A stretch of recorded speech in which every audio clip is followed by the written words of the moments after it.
നല്ലവരായ ഇസ്ലാഹി പ്രവർത്തകന്മാർ ഈ പ്രദേശത്തുള്ള ഇസ്ലാഹി മുന്നേറ്റത്തിന്റെ ഭാഗമായി നടത്തുന്ന ഈ ഒരു പ്രോഗ്രാമിൽ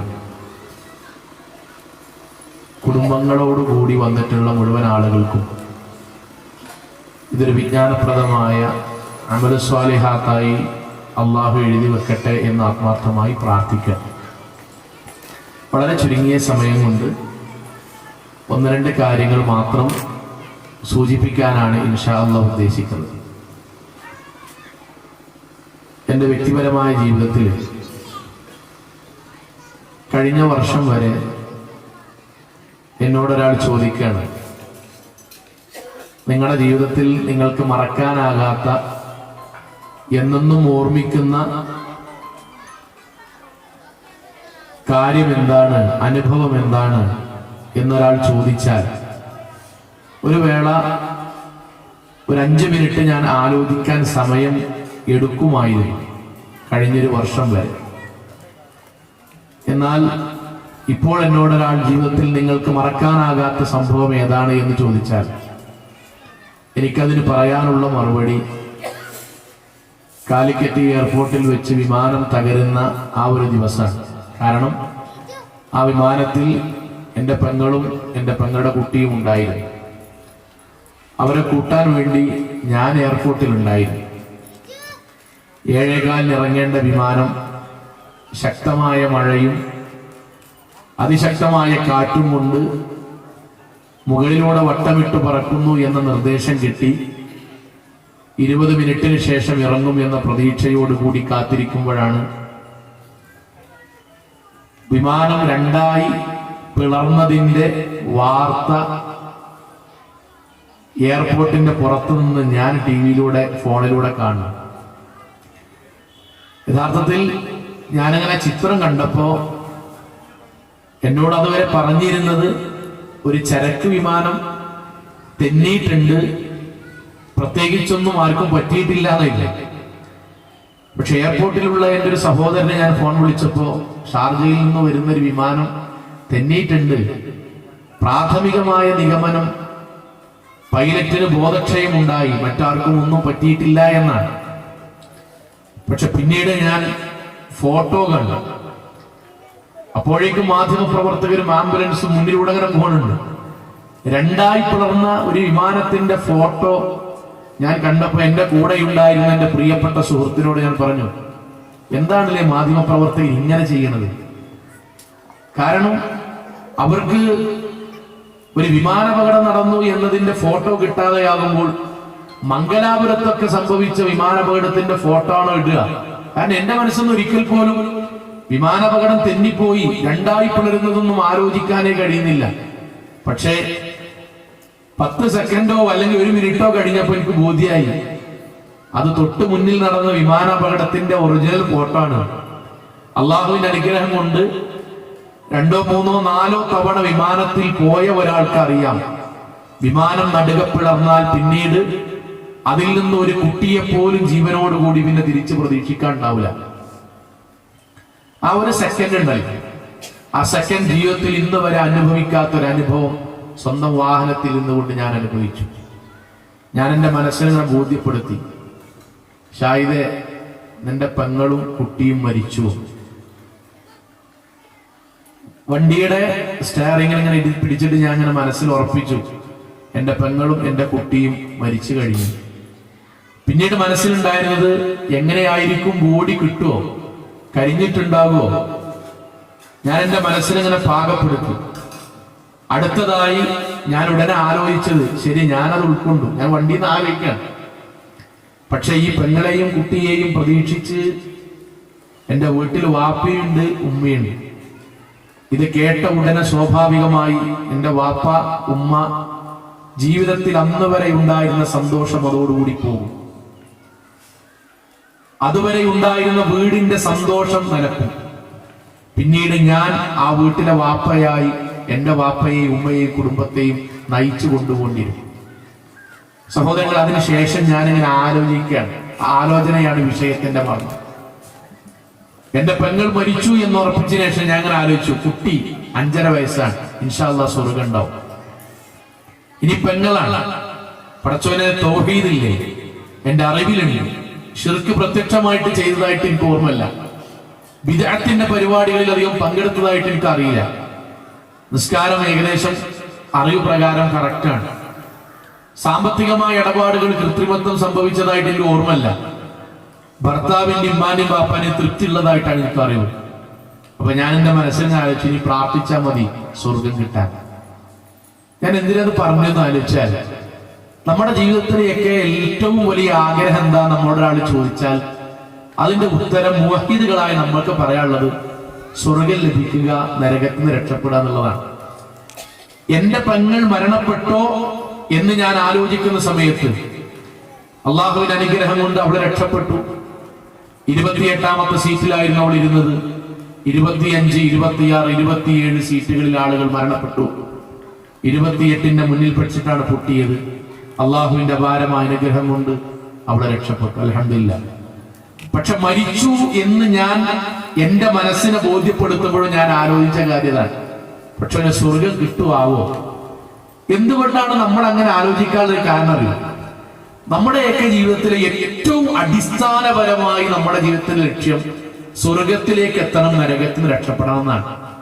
അത് നമ്മൾ അള്ളാഹിനോട് ആവർത്തിച്ചുകൊണ്ട് ചോദിച്ചുകൊണ്ടിരിക്കുകയാണ്. അല്ലാഹുമ്മ ഇന്നി അസ്അലുക്കൽ ജന്ന വഅഊദു ബിക മിനൻ നാർ. അല്ലാഹുവേ, നീ എനിക്ക് സ്വർഗം നൽകണം, പടച്ചോനെ നരകത്തിൽ നിന്ന് രക്ഷപ്പെടുത്തണം. അതിന്റെ അർത്ഥം എന്താ അറിയോ? പടച്ചോനെ, നാട്ടിലുള്ള എല്ലാ ആളുകൾക്കും സ്വർഗം കിട്ടണം, അവർക്കൊന്നും കിട്ടിയില്ലെങ്കിൽ നാഥ എനിക്ക് കിട്ടണം.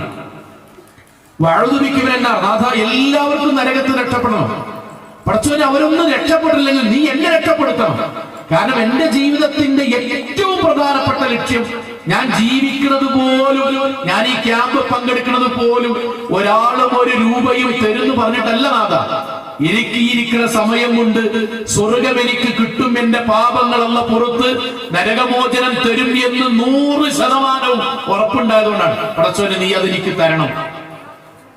നമ്മുടെ ജീവിതത്തിൽ ഏറ്റവും ലക്ഷ്യം അതാണ്. എന്തുകൊണ്ടാണ് ലോകത്തെ ഏറ്റവും വലിയ ലക്ഷ്യമായിട്ട് മാറിയത്? പ്രവാചകൻ ഹദീസ് ഉണ്ട്, നമ്മുടെ മനസ്സിൽ എന്നും ഉണ്ടാകുക. ലോകത്ത് ഏറ്റവും കൂടുതൽ ആഹ്ലാദത്തോടെ സന്തോഷത്തോടു കൂടി എല്ലാ പടച്ചതമ്പുരാന്റെ നിഅമത്തുകളും ആസ്വദിച്ച് ഈ ലോകത്ത് ഏറ്റവും കൂടുതൽ പടച്ചതമ്പുരാൻ ഭൗതികമായി അള്ളാഹു അനുഗ്രഹിച്ച ഒരാളെ നാളെ പരലോകത്ത് വിചാരണ കൊണ്ടുവരുന്ന രംഗുണ്ട് ഹദീസിൽ. ഒന്നുകൂടി പറയട്ടോ. ആദം അലൈഹിസ്സലാത്തു വസ്സലാം മുതൽ അന്ത്യനാൾ വരെയുള്ള കോടാനുകോടി മനുഷ്യരിൽ ഭൗതികമായി ഏറ്റവും കൂടുതൽ പണം, സമ്പത്ത്, അധികാരം, തൊഴിലാളികൾ, ആദരവ്, ബഹുമാനം, ഇതൊക്കെയായി ഫിർഔനിനേക്കാൾ, ഖാറൂനിനേക്കാൾ, ഹാമാനേക്കാൾ ലോകത്തെ ഏറ്റവും വലിയ ധനാഢ്യനെ, ലോകത്തെ ഏറ്റവും കൂടുതൽ ഭൗതികമായ സുഖ സൗകര്യങ്ങളിൽ ആറാടി തിമിർത്ത് നാഥന മറന്ന് ജീവിച്ച ഒരു മനുഷ്യനെ നാളെ പരലോകത്ത് കൊണ്ടുവരുന്നുണ്ട്. അല്ലാഹു ഹദീസിൽ കാണാം, അയാൾ കുടുംബക്കാരിൽ അങ്ങനെ പിടിക്കും, നരകത്തിൽ ഇങ്ങനെ മുക്കിയിട്ട് അല്ല എടുക്കും. ഒരു തവണ മുക്കി അല്ല എടുക്കും. അല്ലാഹുവിന്റെ ചോദ്യം, ഹൽ വജദത ഖൈറൻ ഖത്തു മുഹമ്മദേ, ബശീറേ, ഫാത്തിമ, നീ ദുനിയാവിൽ വല്ല സന്തോഷവും അനുഭവിച്ചിട്ടുണ്ടോ? ആരോടാ സഹോദരങ്ങൾ ചോദ്യം അറിയോ? ലോകത്ത് ഏറ്റവും കൂടുതൽ സന്തോഷത്തിലും ആഹ്ലാദത്തിലും അനുഭൂതിയിലും ആർത്തുല്ലസിച്ച് ജീവിച്ച ഒരു മനുഷ്യനെ നരകത്തിൽ ഒരു തവണ മുക്കിയെടുത്ത് അല്ലാഹുവിന്റെ ചോദ്യമാണ്, ഹൽ വജദത ഖൈറൻ ഖത്തു, നീ ദുനിയാവിൽ വല്ല സന്തോഷം അനുഭവിച്ചിട്ടുണ്ടോ? നിറക്കണ്ണുകളുമായി കണ്ണിന്റെ കൃഷ്ണമണി കണ്ഠനാളത്തിലേക്ക് എത്തുമാറ് ഭയചകിതനായി രണ്ട് കൈകളും നാഥന്റെ മുന്നിൽ കൂപ്പിയിട്ട് അയാൾ അല്ലാണ്ട് പറഞ്ഞ വാക്ക്, ലാ വല്ലാഹി, പടച്ചോനെ, എനിക്ക് സന്തോഷം എന്താണ് എന്ന് പോലും അറിയില്ല. എനിക്ക് കാരണം എന്താ അറിയോ? അത്രയും ഭയാനകമാണ് ദുനിയാവിൽ സന്തോഷിച്ച് ആഹ്ലാദിച്ച് എന്നാൽ ദീനിയായി ജീവിക്കാത്ത ഒരാൾക്ക് പരലോകത്ത് ലഭിക്കാൻ പോകുന്ന ഭയാനകമായ ശിക്ഷ. രണ്ടാമത്തെ ഒരാൾ കൊണ്ടുവരാൻ, ആണാകാൻ പെണ്ണാകാം, അവർ ഈ ദുനിയാവിൽ അല്ലാഹു ലോകത്തെ ഏറ്റവും കൂടുതൽ ഭൗതികമായി പരീക്ഷിച്ച ഒരു വ്യക്തി. നമ്മൾ ചില ആൾക്കാരെ പറ്റി പറയില്ലേ, പടച്ചോനെ, ഞങ്ങളുടെ മലപ്പുറം ഭാഗത്ത് പറയും ഒരു പേർച്ചയില്ലാത്ത ജീവിതം എന്ന് പറഞ്ഞാൽ അസുഖം, ഭർത്താവ് ഉപേക്ഷിക്കുക, വാടക വീട്ടിൽ നിന്ന് ജപ്തി ചെയ്ത് പുറത്താക്കുക, രണ്ടാമത്തെ കുട്ടിക്ക് മാനസികമായ അവസ്ഥ ഉണ്ടാകുക, ഒന്നിന് പിറകെ ഒന്നൊന്നായി പരീക്ഷണങ്ങളുടെ പേമാരി ജീവിതത്തിൽ വന്നൊരു സഹോദരൻ സഹോദരി.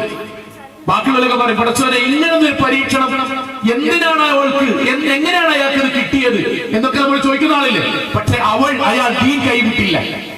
അയാളെ നാളെ അല്ലാഹു പരലോകത്ത് കൊണ്ടുവരുന്നുണ്ട്. സ്വർഗത്തിലേക്ക് പ്രവേശിപ്പിക്കുന്നല്ല പ്രവാചകൻ പറഞ്ഞത്. സ്വർഗത്തിന്റെ കവാടത്തിൽ നിർത്തിയിട്ട് സ്വർഗം കാണിച്ചു കൊടുക്കും, എന്നിട്ട് പിന്നിലേക്ക് വലിക്കും. അള്ളാന്റെ ചോദ്യം, മുഹമ്മദേ, ഫാത്തിമ, ആയിഷ, ദുനിയാവിൽ നീ വല്ല പ്രയാസമോ പരീക്ഷണമോ അനുഭവിച്ചതായിട്ട് ഓർമ്മയുണ്ടോ? സന്തോഷം കൊണ്ട് കരഞ്ഞ നാഥന്റെ മുന്നിൽ ആ സഹോദരനും സഹോദരി പറഞ്ഞ വാക്ക്, ലാ വല്ലാഹി, പഠിച്ചവൻ എനിക്ക് എന്താ ദുഃഖം എന്ന് പോലെ അറിയില്ല. കാരണം അത്രയും മനോഹരമാണ് വിശ്വാസികളെ നമ്മൾക്ക് അല്ലാഹു തയ്യാറാക്കി വെച്ച സ്വർഗം. ആ സ്വർഗവും ആ നരകമോചനമാണ് നമ്മുടെ ജീവിതത്തിന്റെ ബേസ്. എങ്കിൽ അതിനെന്താ നമ്മൾ ചെയ്യേണ്ടത്? പരിശുദ്ധ ഖുർആനിലെ സുപരിചിതമായ ആയത്ത് മാത്രം പറയാം. ഇന്നല്ലദീന ഖാലൂ റബ്ബുന അല്ലാഹ് സുമ്മ ഇസ്തഖാമു, നമ്മുടെ രക്ഷിതാവ് അല്ലാഹയാണ് എന്ന് പ്രഖ്യാപിക്കുക. അത് നമ്മൾ പ്രഖ്യാപിച്ചു, അതുകൊണ്ടാണ് നമ്മൾ മുവഹ്ഹിദുകളായത്. പക്ഷെ രണ്ടാമത്തെ ഒരു കാര്യം, സുമ്മ ഇസ്തഖാമു, നമ്മൾ പഠിച്ച ദീനിൽ നമ്മൾ ഉറച്ചു നിൽക്കുക. ചിലപ്പോ കൂട്ടത്തിൽ ആരും നമ്മുടെ കൂടെ ഉണ്ടായിക്കൊള്ളുന്നില്ല, കാരണം അവരുടെ ജീവിതത്തിന്റെ ലക്ഷ്യം സ്വർഗമാകണമെന്നില്ല. അവരുടെ കുടുംബത്തിലുള്ള ആളുകൾ, നാട്ടിലുള്ള ആളുകൾ, സ്റ്റാഫിലുള്ള ആളുകൾ, കീഴെയുള്ള ആളുകൾ, മുകളിലുള്ള ആളുകൾ, അവരുടെ ജീവിതത്തിന്റെ ഒന്നും ലക്ഷ്യം ചിലപ്പോൾ സ്വർഗാകൂല, നരകമോചനമാകൂല, ഹൗദിൽ കൗസറിലെ വെള്ളമാകില്ല, ശഫാഅത്തുൽ ഉളുമയാകില്ല, വലതുകൈയിൽ ഗ്രന്ഥം ലഭിക്കലാകില്ല, സിറാത്ത് പാലം മുറിച്ച് കിടക്കലാകില്ല. പക്ഷെ നമ്മുടെ ലക്ഷ്യം എങ്ങനെയാണ്? അതുകൊണ്ട് അല്ലാഹു പറഞ്ഞു, ജീവിതത്തിൽ സ്വർഗം വേണ്ടവർ പഠിച്ച ദീനിൽ ഉറച്ചു നിൽക്കുക. തതനസ്സലു അലൈഹിമുൽ മലായിക അല്ലാ തഖാഫു വലാ തഹ്സനു വബിശിറു ബിൽ ജന്നത്തി ലത്തി കുൻതും തുഅദൂൻ. എങ്കിൽ മരിക്കുന്ന നേരത്ത് മാലാഖമാർ ഇറങ്ങി വരും, എന്നിട്ട് പറയും, ദുനിയാവിൽ കുറച്ച് പ്രയാസമായില്ലേ, തൗഹീദ് അനുസരിച്ച് ജീവിച്ചതുകൊണ്ട് ബിദ്അത്തുമൊക്കെ മാറുന്നുണ്ട്, സുന്നത്തുകൾ കൂടുതൽ എടുത്തപ്പോൾ ഇസ്ലാമികമായി ഹറാമായ കാര്യത്തിൽ മാറുന്നപ്പോ ഭാര്യയടക്കം ഭർത്താവടക്കം കുടുംബക്കാരടക്കം കളിയാക്കിയില്ലേ, നാട്ടുകാർ പറഞ്ഞു ഒരു പിരാന്താണില്ലേ, കുടുംബക്കാർ പറഞ്ഞു അയാൾ ഒഴിവാക്കണം കേട്ടതൊക്കെ പറഞ്ഞില്ലേ, കുറച്ച് പ്രയാസം ഉണ്ടായില്ലേ, സാരല്ലോ, ഇനി മുതൽ നിനക്ക് ലഭിക്കാനുള്ളത് പടച്ച തമ്പുരാന്റെ സാന്നിധ്യമാണ്, അംബിയാ മുർസലീങ്ങളുടെ സാന്നിധ്യമാണ്. ഒരിക്കൽ പോലും ഇന്നുവരെ ഒരു കണ്ണും കണ്ടിട്ടില്ലാത്ത, ചെവിയും കേട്ടിട്ടില്ലാത്ത ഒരു ചിത്രകാരന്റെ ക്യാൻവാസിലോ, ഒരു കവിയുടെ കവിതയിലോ, ഒരു കഥാകാരന്റെ ഒരു കഥയെഴുതുന്ന ഒരാളുടെ കഥയിലോ തെളിയാത്ത വിധം സുന്ദരമായ സ്വർഗം നിങ്ങൾക്കുണ്ടാകും എന്ന് മരിക്കുന്ന സമയത്ത് മാലാഖമാർ വന്നു പറഞ്ഞ് നമ്മുടെ ആത്മാവിനെ പട്ടിൽ പൊതിഞ്ഞ് സുഗന്ധം പൂശി സലാമോടുകൂടി അള്ളാഹുവിന്റെ പക്കലേക്ക് കൊണ്ടുപോകാൻ അള്ളാഹ് നമ്മളോട് പറഞ്ഞ് ഒന്നുണ്ട്, ഇന്നല്ലദീന ഖാലൂ റബ്ബുന അല്ലാഹ്, അല്ലാഹുവാണ് നമ്മുടെ രക്ഷിതാവ് എന്ന് പറയാം. സുമ്മസ്തഖാമു, പിന്നെ ദീനിൽ ഉറച്ചു നിൽക്കുക. ഇതിൽ ഒന്നാമത്തെ നമ്മൾ പൂർത്തിയായി, അൽഹംദുലില്ലാഹ്. അതുകൊണ്ട് നമ്മൾ ക്ലാസ്സിൽ വന്ന് നമ്മുടെ രക്ഷിതാവ് അല്ലാഹയാണ്. പക്ഷെ രണ്ടാമത്തത് കൂടി നമ്മൾ നടപ്പിലാക്കിയാൽ മതി, അല്ലാഹ് നമ്മൾക്ക് ഒരുക്കിയ സ്വർഗം കിട്ടും. അതെന്താണ്? നമ്മൾ പഠിച്ച ദീനിൽ ലോകത്തെ എന്ത് സംഭവിച്ചാലും സ്വർഗം നഷ്ടപ്പെടുന്ന ഒരു കാര്യത്തിൽ ഞാനില്ല എന്നുറച്ച് തീരുമാനിക്കുക. ഇൻഷാ അല്ലാഹ് നമുക്ക് സ്വർഗം കിട്ടും. അവിടെ നിന്ന് പഴച്ചു പോകരുത്. ഞാൻ ഒന്ന് രണ്ട് കാര്യം മാത്രം പറയാം, പെട്ടെന്ന് മനസ്സിലാകാൻ വേണ്ടി. തുടക്കം നമ്മുടെ ജീവിതവുമായി ബന്ധപ്പെടുത്തും. നമ്മൾ ഇത്തരം ക്ലാസ്സുകളും പ്രസംഗങ്ങളും ഏറ്റവും കൂടുതൽ നമ്മൾ ചെറുപ്പം മുതൽ പഠിച്ച കാര്യമാണ്. ഒന്ന്, നമ്മുടെ നിസ്കാരം മുതൽ തുടങ്ങാൻ. എന്തുകൊണ്ടാണ് ഇപ്പൊ അത്രയും പ്രബുദ്ധമായ ഞാനടക്കമുള്ള നമ്മുടെ ഈ സദസ്സിൽ എന്തുകൊണ്ടാണ് നിസ്കാരം ഞാൻ പറയാൻ കാരണം? നിസ്കാരമൊക്കെ മോലി പറയണം. ഒറ്റ കാര്യം പറയാം. ഒരു വർഷം മുമ്പ് ഒരു ഉമ്മ ഫോൺ വിളിച്ചിട്ട് ചോദിച്ച ചോദ്യമാണ്, മൗലവി, എന്റെ മകൻ, അവൾ വിവാഹിതയായി 19ാമത്തെ വയസ്സിൽ വിവാഹിതയായി 6 മാസം 7 മാസമായപ്പോഴേക്കും ഗർഭിണിയായി, ഇപ്പോൾ 20 21 വയസ്സിനുള്ളിൽ അവൾ പ്രസവിച്ചു. പ്രസവത്തിൽ എന്റെ കുട്ടി മരിച്ചു, പേരക്കുട്ടിയെ പ്രസവിക്കുകയും ചെയ്തു. അഥവാ സ്വന്തം മകൾ മരിച്ചു, മകളുടെ മകൾ പ്രസവത്തോടുകൂടി മരിച്ചു, ചെറിയ കുട്ടി ജീവനുണ്ട്. അപ്പൊ ഞാൻ ചോദിച്ചു ഉമ്മയോട്, എനിക്ക് ഇതുവരെ പരിചയമല്ല ആ സഹോദരി. എന്നോട് പറഞ്ഞു, മൗലവി നമ്മളെ പ്രസംഗം കേട്ട് അങ്ങനെ ഞാൻ നമ്പർ വാങ്ങിയത് ഞാൻ പ്രാർത്ഥിക്കാൻ വേണ്ടിയിട്ടാണോ? പ്രാർത്ഥിക്കണം മൗലവി, പക്ഷെ ഞാൻ വിളിച്ചത് വേറെ കാര്യത്തിനാണ്. എന്റെ ഉമ്മന്റെ മറുപടി ഇട്ടോ, മൗലവി എന്റെ കുട്ടി, ഞങ്ങളൊക്കെ നല്ല ദീനിയായിട്ടുള്ള ജീവിതം തന്നെയാണ്, പക്ഷെ എന്റെ കുട്ടി അത്രയൊന്നും ഒരു ദീനിയല്ല, അങ്ങനെ നിസ്കാരത്തിലും ബാക്കിയുള്ള കാലത്തൊന്നും കണിച്ചൊന്നുമില്ല. ഞങ്ങളിങ്ങനെ കല്യാണം കഴിഞ്ഞാൽ പിന്നെ അത് ശരിയാവുന്ന കരുതി, അപ്പോഴങ്ങനെ ആയില്ല.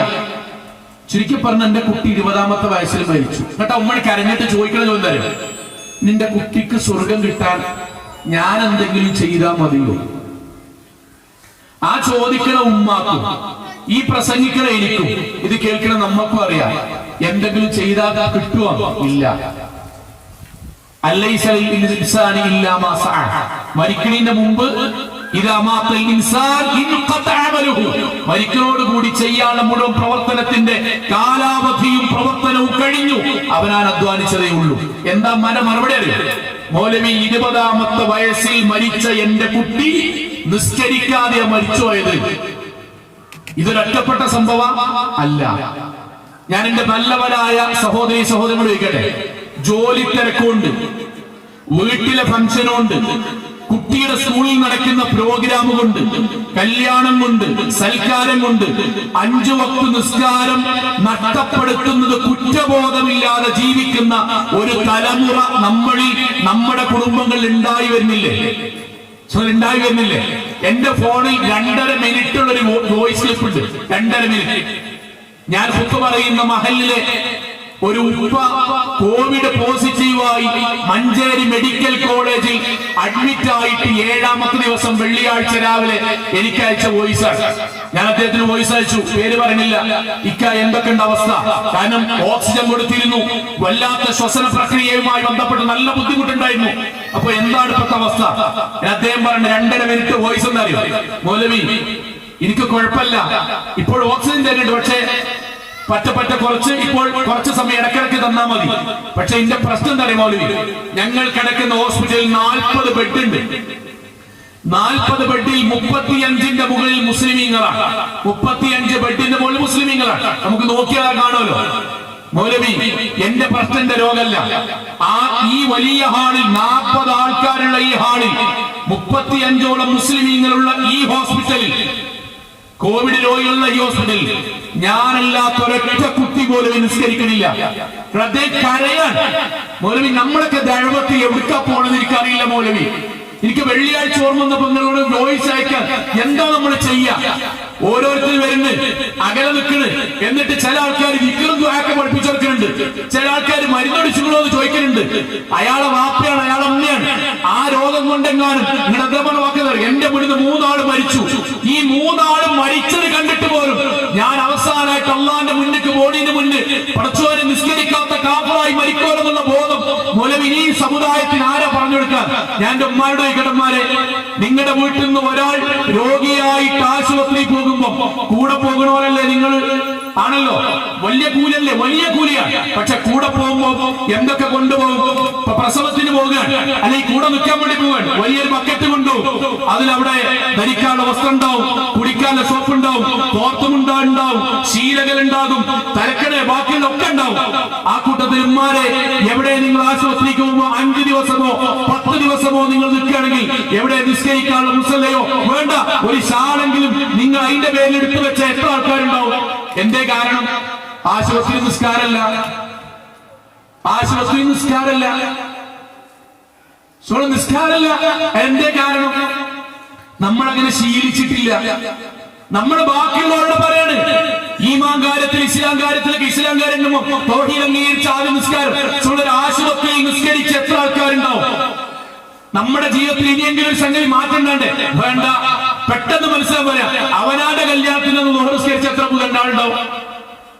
അവനവന്റെ കല്യാണത്തിൽ നിന്ന് അസംസ്കരിച്ച് എത്ര പുതിയ അപ്രമാരുണ്ടാവും? സങ്കടകരമല്ലേ?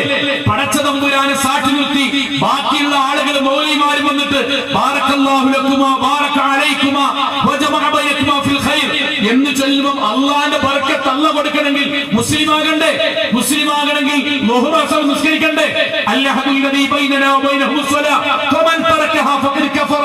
ഒരു വക്ത് നിസ്കാരം മുതഅമ്മിദൻ അയാൾ കരുതി കൂട്ടിയിട്ട് ഒഴിവാക്കുകയാണെങ്കിൽ അയാൾ ഇസ്ലാമിന്റെ പരിധിക്ക് പുറത്താണ്. പിന്നെ ഓനെങ്ങനെ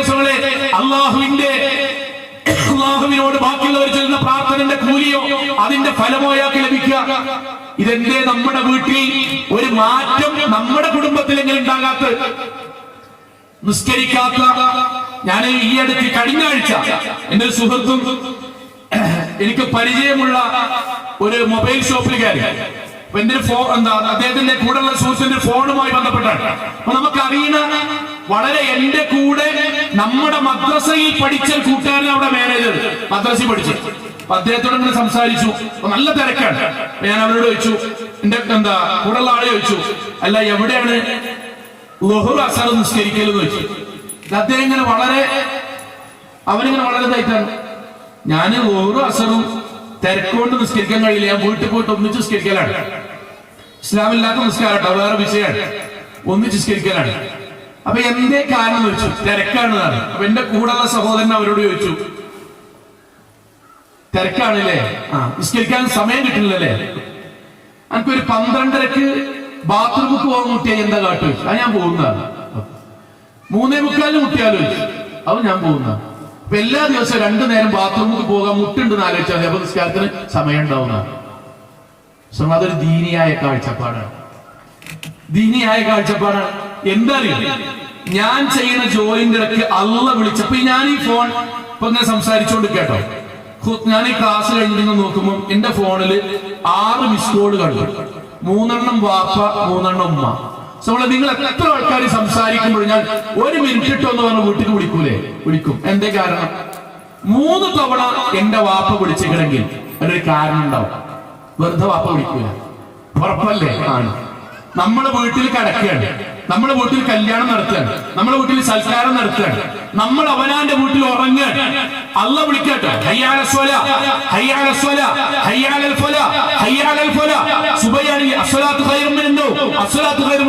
7 തവണ വിളിച്ചിട്ട് പടച്ചവൻ ഉത്തരം നൽകാത്ത ഒരാൾ ഇനി നമ്മളെ നോക്കി പറയും, നമ്മൾ പടച്ച തമ്പുരാന്റെ ദീനിൽ ഉറച്ചു നിൽക്കാമെന്ന് അള്ളാഹ്ക്ക് കരാറ് കൊടുത്തവരെ കൂട്ടത്തിലാണോ? അല്ല. ഞങ്ങൾ ക്ലാസ് കേൾക്കാം, ആയത്ത് കേൾക്കാം, ഹദീസ് കേൾക്കാം, പക്ഷേ അനുസരിക്കാൻ ഞങ്ങൾ റെഡിയല്ല എന്ന് പറഞ്ഞ നിഫാഖിന്റെ അംശമുള്ള ആൾക്കാരെ കൂട്ടത്തിൽ ആയിപ്പെടുമോ നമ്മൾ പേടിക്കണം. ഇതൊരു ചെറിയ വിഷയമായിട്ടല്ല പറഞ്ഞത്. അടിസ്ഥാനപരമായ നിസ്കാരം പോലും നമ്മുടെ കുടുംബത്തിൽ നിന്ന് നമ്മൾ അറിയാതെ നഷ്ടപ്പെട്ടു പോകുന്നു എന്നുള്ളത് ഗൗരവമാണ്. നമ്മളെ കുട്ടികളെ സ്കൂളിലെ പരിപാടിക്ക് ഞാൻ അധ്യാപകനാണ്, അൽഹംദുലില്ലാഹ്. 4:30 ഒരു മഗ്‌രിബിന്റെ അല്ലെങ്കിൽ അസർ 4 മണിക്കോ 5 മണിക്കോ പരിപാടി തുടങ്ങിയാൽ 1ാമത്തെ സ്വഫിലിരിക്കണ ഉമ്മാരുണ്ടല്ലോ, 1ാമത്തെ സ്വഫിലിരിക്കണ ഇമ്മാര് പിന്നെ അവിടുന്ന് നീക്കണമെങ്കിൽ രാത്രി 9 മണിയോ. അതുവരെ വീഡിയോ ക്യാമറ കുറിച്ച് ഇങ്ങനെ നിൽക്കണാണ് സാധുക്കള്. മഗ്‌രിബോ പോയി, ഇശാവോ പോയി, ഒക്കെ പോയി, ഒരു പ്രശ്നമല്ല. ആരെന്തേ പോകാൻ പാടില്ലാത്തല്ലോ, ബാറ്ററിന്റെ ചാർജ് പോകരുത്. മഗ്‌രിബ് പോയാലും ഇശാ പോയാലും ബാറ്ററിന്റെ ചാർജ് പോകരുത്. ഇങ്ങനെ ഒരു സമുദായമായി നമ്മൾ എങ്ങനെ മാറി? കുറ്റല്ല, ആലോചിക്കാം. കുറ്റമേ അല്ല കുട്ടരെ, ആലോചിക്കാനാണ് പറഞ്ഞത്. അതിന്റെ ഒരു പരിണിതി എന്താ? അതുകൂടി പറഞ്ഞു പോകാൻ. അതിന്റെ ഒരു പരിണിതി ഞാൻ എന്റെ സഹോദരിമാരെ റമദാൻ മാസത്തിൽ അവനവന്റെ വീട്ടിൽ നോമ്പ് തുറ നടക്കുന്ന അന്ന് മഗ്‌രിബ് പോകാത്ത എത്ര സഹോദരിമാരുണ്ടാവും? അപ്പനെ നമ്മളെ ഭാര്യമാരിൽ പെൺകുട്ടികളെ നമ്മള് നോമ്പ് തുറ എന്നുള്ളത് സുന്നത്തായ കർമ്മാണ്.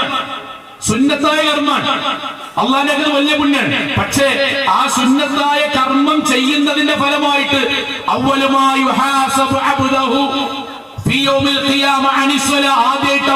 പരലോകത്ത് ചോദ്യം ചെയ്യണം നിസ്കാരം. അത് ജീവിതത്തിൽ ഒഴിവാക്കുക എന്ന് പറയുന്നത് കാഫിറായി പോണ കാര്യമാണ്. അതുകൊണ്ട് ചുരുക്കി പറയാം, ഏറ്റവും പ്രധാനം ഒന്നാമതായ നിസ്കാരം. ഞാനും എന്റെ കുടുംബവും എന്റെ വീട്ടിൽ എന്റെ കുടുംബത്തിൽ അള്ളാഹു കാഫിറാണ് എന്ന് പറയുന്ന ഒരാൾ എന്റെ വീട്ടിൽ ഉണ്ടാകരുത് എന്ന ധീരമായ തീരുമാനം ഉണ്ടാകണം. ഒരു കുട്ടിയെ ചേർത്തിനോടുത്തവരുണ്ടാവണം.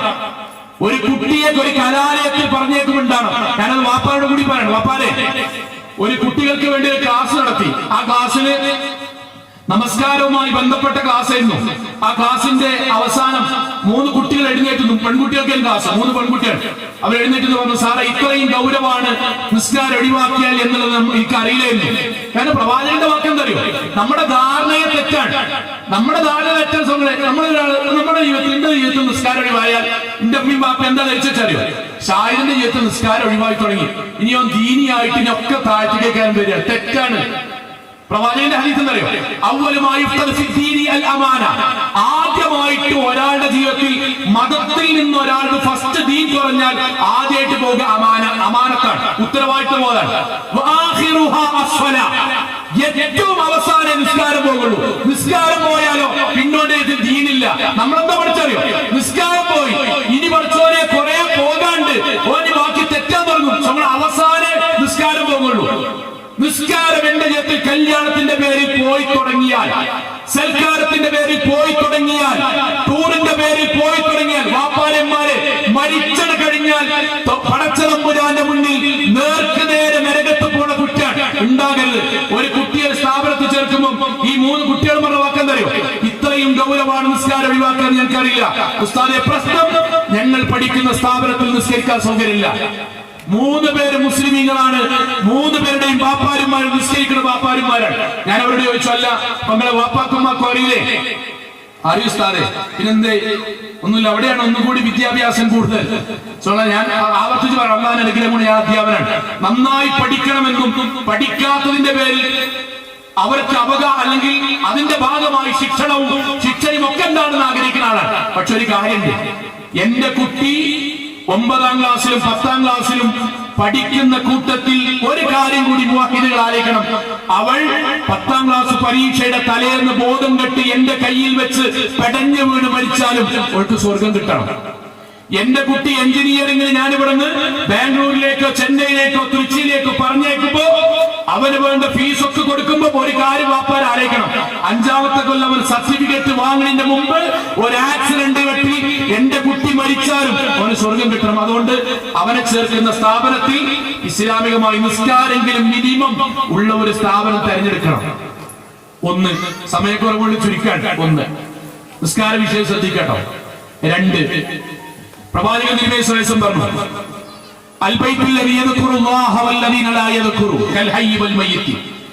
അല്ലാഹുവിനെ സ്മരിക്കുന്ന വീടും, അഥവാ അല്ലാഹുവിന്റെ ഖുർആൻ പാരായണം ചെയ്യുകയും പഠിക്കുകയും ചെയ്യുന്ന വീടും. അത് പാരായണം ചെയ്യാനും പഠിക്കാനും മറന്നുപോയ ഒരാളുടെ വീടും തമ്മിലുള്ള വ്യത്യാസം, അള്ളാഹിന്റെ അടുക്കലുള്ള വ്യത്യാസം കൽ ഹയ്യി വൽ മയ്യിത്തി, ജീവിച്ചിരിക്കുന്നവരും മരിച്ചവരും തമ്മിലുള്ള വ്യത്യാസം പോലെയാണ്. നേർക്ക് നേരെ ഇങ്ങനെ പറയാം. എന്റെ വീട്ടില് ഇന്ന് അള്ളാന്റെ ഗ്രന്ഥവുമായി ബന്ധപ്പെട്ട് എന്റെ വീട്ടിൽ ഞാനോ എന്റെ കുട്ടികളൊന്നും ചെയ്തില്ല, ഓതും ചെയ്തില്ല, ഞാൻ പഠിക്കാൻ ശ്രമിച്ചില്ല, എന്റെ തഫ്സീറൊന്നും വായിച്ചിട്ടില്ല. എന്റെ അനിയന്റെ വീട്ടിൽ അത് വായിക്കുന്നുണ്ട്.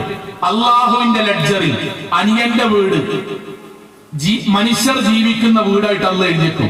എന്റെ വീട് ശവപ്പറമ്പായിട്ട് അള്ള എഴുതിയേക്കും. ശവപ്പറമ്പെന്ന് പിന്നെ നിസ്കാരമില്ല, ശവപ്പറമ്പെന്ന് നോമ്പില്ല, ശവപ്പറമ്പെന്ന് ദിക്റും ദുആയില്ല. പ്രത്യേകമായിട്ട് ഇതെന്തിനാ പറഞ്ഞറിയോ? ഒരു കാലത്ത് മുസ്ലിമീങ്ങളായ നമ്മുടെ വീടുകൾ ആൾക്കാർ എങ്ങനെ മനസ്സിലാക്കിയാൽ മഗ്‌രിബിന് ശേഷവും സുബഹിക്ക് ശേഷവും അള്ളാന്റെ കിതാബ് കൊണ്ട് ബാപ്പയെ വല്യാപ്പ ആരെങ്കിലും ആ വീട്ടിൽ നിന്ന് ഗ്രന്ഥം പാരായണം ചെയ്ത് അതിന്റെ അനുഗ്രഹം ലഭിച്ച വീടുകളായിരുന്നു നമ്മളൊക്കെ. എനിക്ക് ഓർമ്മ ഉണ്ടായിരുന്നു. എന്റെ ചെറുപ്പത്തിൽ കാര്യം പറയാം. എന്റെ വല്യമ്മയൊക്കെ എന്നോട് പറയും, ഷാഹിദ എനിക്ക് യാസീൻ ഓതാതെ ചോറുണ്ടാവില്ല. ചോറല്ല ഇതന്നെ ഉണ്ടാവില്ല, നല്ല വല്യമ്മ ആവേശത്തിന് പറയണതാണ്. യാസീൻ ഓതാതെ ചോറുണ്ടാവില്ല. ഇവിടെ നമ്മളെന്താ ചെയ്യാറ്? എല്ലാരും ചെയ്താണ്. നമ്മളിങ്ങനെ യാസീനിൽ 4-5 മുബി ഉണ്ടാവും, 2-3 മുബി കട്ടിട്ടാണെങ്കിൽ എവിടെയെങ്കിലും സൈഡായി കൊടുക്കും. തീർന്നിട്ട് കാരണം അങ്ങനെ ഉണ്ടാവില്ല. എല്ലാരും അങ്ങനെ ചെയ്യില്ല, കുട്ടിയാണല്ലോ. ഞാൻ പലരുടെ അമ്മയോട് ചോദിക്കാണ്, നമ്മളെ വീട്ടിൽ പോയിട്ട് നമ്മുടെ മക്കളോട്, ഷമീറെ ഷക്കീരെ ഷെൽമത്താൻക്ക് യാസിനോദാതെ ചോറുണ്ടാവില്ല. എന്താ പറയുക, മങ്ങള് തരണ്ട, ഞാൻ വിളമ്പി തിന്നുകൊണ്ട് തരാം. ലളിതമായിട്ട് തന്നെ കാരണം എന്താ അറിയാം? നമ്മളെ വാപ്പ ഇവിടുന്ന് ഓതിയിട്ട് ഉമ്മ ഇവിടുന്ന് ഓതിയിട്ട് അത് കണ്ടിട്ട് ഇനി നമ്മളോട് ഓതാൻ പറഞ്ഞു. വാപ്പിമ്മി ഓതിന കണ്ടിട്ട് വാപ്പാന്റെ മാരിന്റെ കുട്ടി ഓതിയാൽ ചോറുണ്ടാവും, അല്ലെങ്കിൽ സമ്മാനം ഉണ്ടാവും. ഉമ്മാര് മദ്രസയിലൊക്കെ പുസ്തകമാക്കി പറഞ്ഞ ശരിക്കും അറിയും. ഉമ്മാര് ഞാൻ റിമോട്ട് പിടിച്ചാണ്ട്, എനിക്ക് മദ്രസ അല്ലേ, എനിക്ക് തജ്വീദില്ലേ, റിമോട്ടിന് നോക്കിയാണ്ട് എനിക്ക് ഖുർആനും ഹദീസും ഇല്ലേ? ഈ കുട്ടി ചോദിക്കും, ഈ പറഞ്ഞ നിങ്ങൾക്കില്ലേ? പക്ഷെ അത് കുട്ടി ചോദിക്കാൻ പറ്റില്ല. അന്ന് ചോദിക്കണം എന്നാണോ അന്ന് ഒരു കുട്ടി പഴച്ച കുട്ടിയായി. നമ്മളെ മാർക്ക് വാപ്പാർക്ക് എന്നാ കുട്ടികൾ പഴക്കില്ല, നിസ്കരിക്കാതെക്കുമ്പോഴല്ല, മുമ്പ് അപ്പോഴൊന്നും കുട്ടികൾ പഴക്കില്ല. ബാപ്പാക്കും ഉമ്മക്കും എതിര് പറയരുത്, അതുവരെ കുട്ടികൾ നല്ലവരാണ്. പാപ്പാക്ക് എന്ന് 500 രൂപ എടുക്കുക, ബാക്കി 400 രൂപയ്ക്ക് കുടിക്കുക, എന്നാലും പ്രശ്നം ഉണ്ടാവില്ല. നാട്ടിൽ ഭക്ഷണമാക്കാന്നാ മതി, ബാക്കത്തെ വാതിൽ കൂടെ റൂമിൽ ഒറ്റ കിടന്നുറങ്ങിയാൽ മതി. പാപ്പാക്ക് 500 രൂപ എടുക്കുക, ഉമ്മാക്ക് 200 രൂപ കൊടുക്കുക, ബാക്കിലിന് കുടിക്കുക, പറയിപ്പിക്കാക്കുക. ലോകത്ത് ഏറ്റവും നല്ല കുട്ടികൾ വേണമെങ്കിൽ വാപ്പാന്റെ അഭിപ്രായത്തിൽ മുഹമ്മദ് നബിക്ക് യേശു നബിയും കൂടി ഉണ്ടെങ്കിൽ അതിന്റെ കുട്ടി സൽമാനേക്കാണ് ആകാം. കാരണം പബ്ലിക്കിൽ മനസ്സിലാക്കില്ല, അത്രേ ഉള്ളൂ.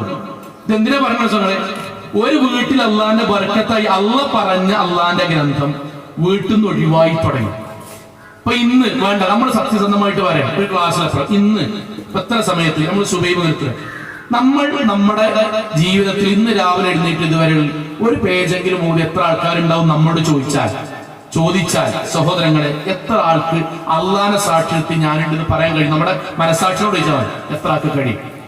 നമ്മൾ പഠിച്ചതാണ് പ്രവാചകൻ പറഞ്ഞത്, അൽ ഖുർആൻ യസ്ഫഅനി ഫീ യൗമിൽ ഖിയാമ, അൽ ഖുർആൻ റമളാൻ യസ്ഫഅനി ഫീ യൗമിൽ ഖിയാമ. പരിശുദ്ധ ഖുർആനും റമളാനും നാളെ പരലോകത്ത് അല്ലാഹുവിന് സാക്ഷി പറയും.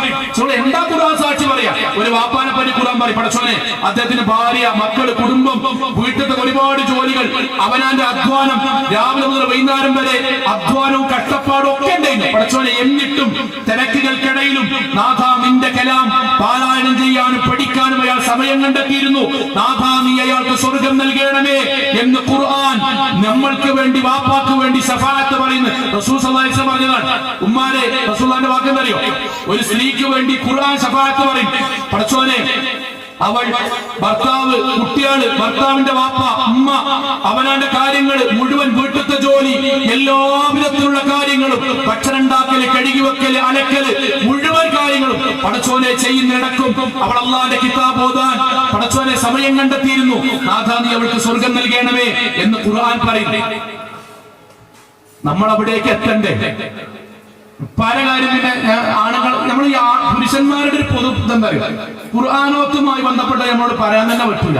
അപ്പൊ നിങ്ങൾ ആഴ്ച നമ്മളെ പള്ളി, നമ്മുടെ നാട്ടിലൊരു പള്ളിയിൽ, നമ്മള് പുരുഷന്മാരോട് വേണ്ട, നമ്മുടെ നാട്ടിലെ പള്ളിയിൽ ഒരു വൈകുന്നേരം 5:30 നമ്മളിങ്ങനെ പള്ളിക്ക് ഇങ്ങനെ കയറുകയാണ്. വൈകുന്നേരം 5:30 ഇങ്ങനെ കയറിയപ്പോ പള്ളിന്റെ ഉള്ളിൽ നിന്ന് എന്താ ഏതെങ്കിലും, ഇപ്പൊ മുഹമ്മദ് കാക്ക എന്ന് പറയുന്ന ഏതെങ്കിലും കാക്ക ഇങ്ങനെ ഒരു വൈകുന്നേരം 5:30 ഇങ്ങനെ ഖുർആനോതുണ്ടെങ്കിൽ നമ്മൾ ആണുങ്ങൾ ഇങ്ങനെ നോക്കിയിട്ട് ഈ അമ്മായിമാക്ക് 5:30 ഖുർആനോദേ അറ്റാക്ക് കഴിഞ്ഞിട്ടുണ്ടാവുന്ന തോന്നുന്നു.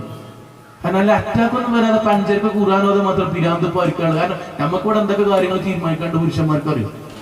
നമുക്ക് പുതിയ ഇലക്ഷൻ വരാണ്ട്, അതിലിപ്പോ എന്തൊക്കെ ഉണ്ടാവും, ഭരണം ഉണ്ടാവുക, ഭരണ പൗതികം നിൽക്കുവോ, അതിനിടയ്ക്ക് മോഡി ഭരണം തീരുമാനമായിട്ടില്ല, അതൊന്നും അല്ല, അവിടെ തീരുമാനിക്കണം. ട്രംപിന്റെ തന്നെ തീരുമാനമായിട്ടില്ല, അതിന്റെ വേജാറിലാകെ കുടുങ്ങിക്കുകയാണ്. അതിനിടയ്ക്ക് ഇംഗ്ലണ്ട് ടീം ഇന്ത്യക്ക് വന്നിരിക്കണം, അതിൽ തീരുമാനമാണോ? ഇതിന്റെ ഇടയ്ക്ക് ഇപ്പൊ നമുക്ക് ഇതിന്റെ ഇടയ്ക്ക് ഖുർആൻ ഓതാൻ നമ്മളെ ശരിക്ക് ഇതൊരു വെറുതെങ്ങൾ പറയാൻ അല്ല. ഞാൻ എന്റെ സ്കൂളിൽ 53 കുട്ടികളുള്ള ക്ലാസ്സിൽ ഞാൻ അവരോട് ചോദിച്ച ചോദ്യമാണ്, മക്കളെ റമദാനിലല്ലാതെ അവനാന്റെ ഉപ്പ ഖുർആൻ ഓതുന്നത് കണ്ടെത്ര മക്കളുണ്ട്? റമദാനിലല്ലാതെ 53 കുട്ടികളിൽ 3 കുട്ടികൾ മാത്രമേ കൈയൊന്നിച്ച്, ബാക്കി 51 കുട്ടികൾ കൈയൊന്നിച്ചിട്ടില്ല. അതിനർത്ഥം എന്താ അറിയോ? 51 കുട്ടികളെ മനസ്സിലും ബാപ്പ എന്നുള്ള പേരേ ഉള്ളൂ, വാപ്പ എന്നുള്ള സ്ഥാനമല്ല. പാപ്പരെ എത്ര നമ്മൾ മീശ മുറിക്കിയാലും വച്ചിട്ടാലും പൈസ കൊടുത്താലും ഒരു കുട്ടിന്റെ മനസ്സിൽ വാപ്പ ഉണ്ടാണ്. ഈ വാപ്പ അവന് മാതൃകയായിട്ട് വരണം. അവൻ ലോകത്ത് ഒരു വീട്ടിൽ അവനാന്റെ മകൻ, ഉപ്പാരോട് പറയണം, അവനവന്റെ മകൻ ഖുർആൻ ഓതണോ, വാപ്പ ഖുർആൻ ഓതണം. മകൻ ഓതണോ, വാപ്പ ഓതണം. വാപ്പ ഞാൻ അങ്ങനെ ഓതുണ്ട്, ആയിക്കോട്ടെ. മകനും പറയും ഞാൻ അങ്ങനെ ഓതുണ്ട്, വാപ്പാറ് ഞാനങ്ങനെ ഓതുണ്ട്. സഹോദരങ്ങൾ, നമ്മുടെ വീട്ടിൽ അള്ളാന്റെ ഗ്രന്ഥം നമ്മൾ ഒഴിവാക്കി തുടങ്ങിയാൽ പിന്നെ അവിടെ എന്താ വരിക? അതപ്പ സംഭവിക്കുന്നത്. പ്രവാചകൻ പറഞ്ഞു, അള്ളാഹുവിന്റെ ദിക്ർ, പരിശുദ്ധ ഖുർആൻ ഓതാൻ മറക്കുകയോ സമയമില്ലാതിരിക്കുകയോ മനഃപൂർവ്വം ഒഴിവാക്കുകയോ ചെയ്ത ഒരു വീട് പിന്നെ പിശാചിന്റെ വേട്ടസ്ഥലായിട്ട് മാറും. പിശാചിന്റെ വേട്ടസ്ഥലം എന്താണ്? അള്ളാഹുവിന്റെ റഹ്മത്ത് ഇറങ്ങുന്ന, മലക്കുകൾ ഇറങ്ങുന്ന വീട് നമ്മൾ ഒഴിവാക്കി തുടങ്ങിയാൽ പിന്നെ പിശാച് ഭരിക്കുന്ന വീടാവും. അപ്പൊ എല്ലാ സിനിമയും, എല്ലാ സീരിയലും, എല്ലാ കോമഡി ഷോയും, എല്ലാ വൃത്തിയേടും നമ്മുടെ വീട്ടിൽ അരങ്ങ് തകർത്ത്. ഒരു അനുഭവം പറയട്ടെ രക്ഷിതാക്കളെ. സ്കൂളില് ഒരു കുട്ടി ബാക്കിയുള്ള കുട്ടികൾക്കെല്ലാം വൃത്തികെട്ട വീഡിയോകൾ കൈമാറുന്നത് ശ്രദ്ധയിൽപ്പെട്ടു. അന്നത് കുറച്ചു മുമ്പാണ്. അപ്പൊ അവൻ പെൻഡ്രൈവിലാക്കി കൊണ്ടിട്ട് ഇങ്ങനെ കൊടുക്കുകയാണ്.